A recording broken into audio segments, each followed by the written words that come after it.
All right, let's talk about PayPal. And no, I don't just mean the button you click when you're shopping online. We're going to dive into the stock, PYPL, because there is this massive gap between what the market seems to think is happening to the company and what the actual financial numbers are screaming. So the big question is this a classic value trap, or is it one of the market's biggest misunderstandings right now? And really, this quote from a deep dive report by fffinstill Research, it kind of sets the stage for everything. Now, to be clear, this isn't an accounting thing. The books are fine. This is a story problem, a narrative problem. The market has basically decided that PayPal is a dinosaur, a relic from an older version of the internet. In that story, wow, it has had some absolutely brutal consequences. The stock has plummeted, down a staggering 80% from its peak back in 2021. I mean, when you see a drop that big, your first thought is the business must be completely falling apart. But is it? Okay, this is where the plot really thickens. On one hand, you have the market story, PayPal's old news, it's in decline, it's getting crushed by competitors like Apple Pay. But then you look at the company's actual financials, and they tell a totally different tale. We're talking earnings per share up 35%. Profit margins are actually getting wider, and they're buying back billions of dollars of their own stock. You see the disconnect? This is the puzzle we're going to solve today. And that leads us to the big what if. What if the market has the story completely backward? What if the hard financial data is actually telling the real story about PayPal's health? This is the core contrarian idea of the report. So here's the investment basis in a nutshell. The argument is that PayPal isn't this dying business at all. Instead, it's a misunderstood cash flow machine. It's being priced like it's going out of business, but behind the scenes, its earnings are actually picking up speed, thanks to those huge buybacks and better profitability that it seems like Wall Street is just completely ignoring. The analysis really digs into this, breaking the whole bull case down into three main arguments. And these really get to the heart of why this stock might be seriously undervalued. So here's how the argument builds. First, you've got a valuation that just seems totally disconnected from reality. Second, there's this underappreciated, massive stock buyback program acting like a hidden engine. And third, you can see clear, concrete proof that their profit margins are getting better. Let's start with that first point, the price tag. Just look at this table. PayPal is trading at a valuation multiple, EV to EBITDA, of just 6.1x. That's less than half of the typical company in the S&P 500 and just a tiny fraction of what its fintech peers trade for. But the even crazier number is the free cash flow yield of almost 14%.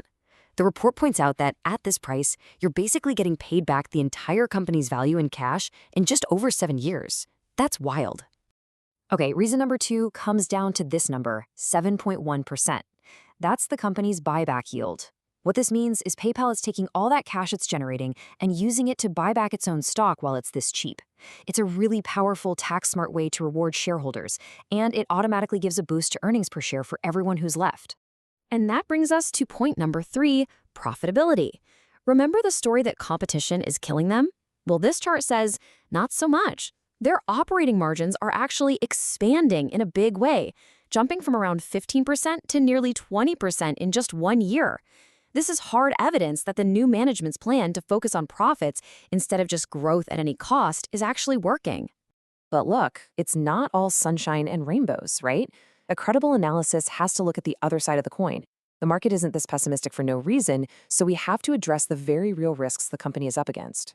And according to the source, there are three major risks to keep an eye on. The number one threat is that their main, high-margin business, that classic blue PayPal button you see everywhere, keeps losing ground to competitors like Apple Pay. Second, their back-end payment processing business, called Braintree, is in a super competitive space, and there's a risk it just becomes a race to the bottom on price. And finally, you have to ask, can the new CEO and management team keep pulling off this strategic shift? So, you put it all together, you take the powerful bull case, you weigh it against these valid risks. Where do you land? Well, the fffinstill report does just that, to come up with a final valuation.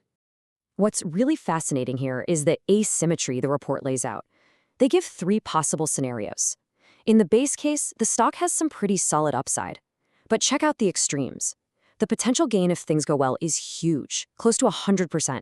But the potential loss if things go badly is much more limited, maybe around 30%. That kind of risk-reward setup is exactly what value investors are always hunting for.